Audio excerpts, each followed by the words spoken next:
Durante séculos, o ser humano construiu uma narrativa confortável. A ideia de que dominamos a natureza, de que estamos no topo da cadeia alimentar. Mas essa visão só existe porque a maioria das pessoas vive distante dos lugares onde a natureza ainda impõe limites, regras próprias. Em regiões remotas do planeta, há registros históricos que contradizem completamente essa noção. Relatos oficiais, jornais e investigações governamentais. Eles descrevem algo inquietante. Animais que não atacam por defesa, não reagiram por surpresa, não confundiram humanos com presas naturais. Eles observaram, aprenderam e passaram a caçar pessoas. Este vídeo não é sobre acidentes raros, é sobre padrões documentados ao longo das décadas, e em alguns casos, séculos. Na biologia, existe uma diferença clara entre ataque e predação. Um ataque geralmente acontece por medo, defesa territorial ou surpresa. Ele é caótico, desorganizado e quase sempre termina com o animal fugindo. E a caça é diferente. A caça envolve repetição, reconhecimento de padrões, escolha deliberada do alvo. Quando um animal passa a atacar humanos repetidamente, em condições semelhantes, especialistas deixam de tratar o caso como um acidente. E é exatamente isso que aparece nos registros históricos. Entre os séculos 18 e 19, lobos cinzentos foram responsáveis por centenas de ataques fatais na Europa. Na França, arquivos regionais registram ataques frequentes entre 1764 e 1767. Na Rússia Imperial, relatos oficiais descrevem aldeias inteiras vivendo sob toque de recolher informal. As vítimas raramente eram adultos armados. Eram crianças, camponeses, viajantes solitários. Os ataques seguiam um padrão. Ocorriam ao amanhecer e ao entardecer, em estradas conhecidas, sempre longe de testemunhas. Historiadores modernos acreditam que o período de fome extrema empurraram os lobos para um comportamento predatório direcionado ao ser humano. Não era loucura, era adaptação.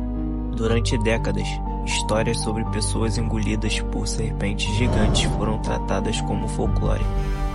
Até que, no século XXI, os corpos começaram a ser recuperados.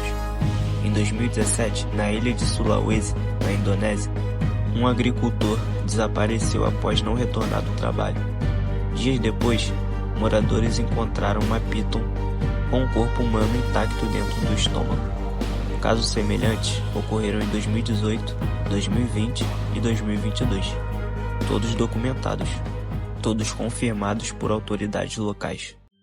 O detalhe mais perturbador é que as vítimas não estavam caçando a serpente, não estavam ameaçando, estavam realizando tarefas comuns. As pitons escolheram alvos humanos adultos, algo que exige cálculo preciso de risco. Em julho de 1916, os Estados Unidos viveram uma onda de pânico sem precedentes. Em menos de 2 semanas, 5 ataques ocorreram ao longo da costa de Nova Jersey, 2 deles em rios de água doce. Jornais como New York Times cobriram os eventos diariamente. Praias foram fechadas, a economia local entrou em colapso temporário. Investigações posteriores apontam que os tubarões-tigre e tubarões cabeça chata, espécies conhecidas por tolerar água doce e explorar novos territórios. Os ataques ocorreram em horários semelhantes, em áreas conhecidas e com o mesmo padrão de ferimentos. Na Índia, leopardos desenvolveram uma relação única e aterrorizadora com as vilas humanas. Relatórios da era colonial descrevem animais que entravam silenciosamente em casas durante a noite, arrastando vítimas enquanto outras pessoas dormiam a poucos metros. Alguns leopardos foram responsáveis por dezenas de mortes antes de serem abatidos. Eles aprenderam que casas humanas não eram barreiras, eram oportunidades. O silêncio era a arma principal, à noite, o território. Em 1898, durante a construção da ferrovia de Tsavo, no Quênia, 2 leões interromperam completamente o avanço da obra. Trabalhadores desapareceram repetidamente. Barracas foram rasgadas. Homens recusavam-se a dormir. Registros oficiais confirmam pelo menos 30 mortes. Relatos locais sugerem um número muito maior. Exames modernos indicam problemas dentários. Mas isso não explica o comportamento persistente e estratégico dos ataques. Os leões não caçavam aleatoriamente, eles esperavam. Entre todos os animais dessa lista, o urso polar talvez seja o mais direto. Em relatórios canadenses e russos, há registros de ursos polares seguindo rastros humanos por quilômetros, atacando acampamentos e estações científicas. Eles não confundem, eles avaliam. Para um urso polar, um humano é apenas mais um forte possível alimento em um ambiente extremamente hostil.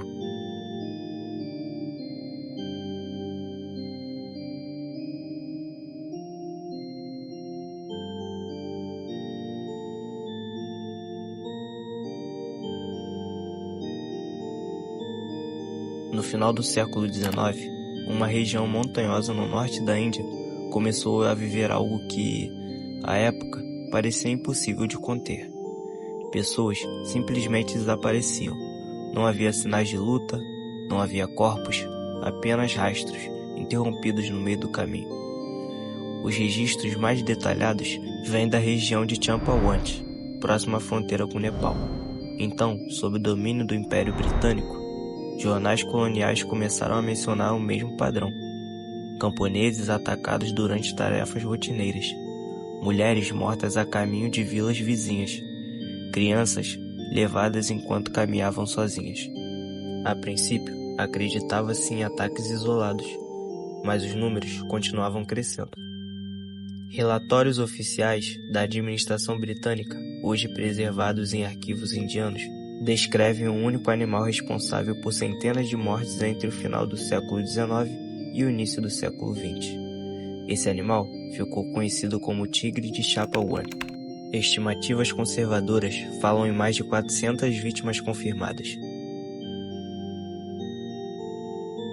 Relatos locais sugerem um número ainda maiores. O que mais assusta as autoridades não era apenas o número de mortos, mas o comportamento do tigre. Entre todos os animais dessa lista, existe um que nunca precisou reaprender a caçar humanos. Ele sempre soube. O crocodilo de água salgada, também conhecido como crocodilo marinho, é o maior réptil vivo na Terra. Machos adultos podem ultrapassar 6 metros de comprimento e pesar mais de 1 tonelada. O tamanho não é o que torna realmente perigoso, e sim o comportamento. Registros de ataques fatais envolvendo crocodilos existem há séculos no Sudeste Asiático, no norte da Austrália, Índia e ilhas do Pacífico. Relatos coloniais britânicos do século XIX já descreviam desaparecimentos frequentes em rios, estuários e manguezais. Pescadores não voltavam, crianças sumiam perto d'água, barcos eram encontrados intactos, sem seus ocupantes. O padrão era sempre o mesmo, nenhum grito, nenhuma luta visível, apenas a ausência. Bom, todos esses casos têm algo em comum.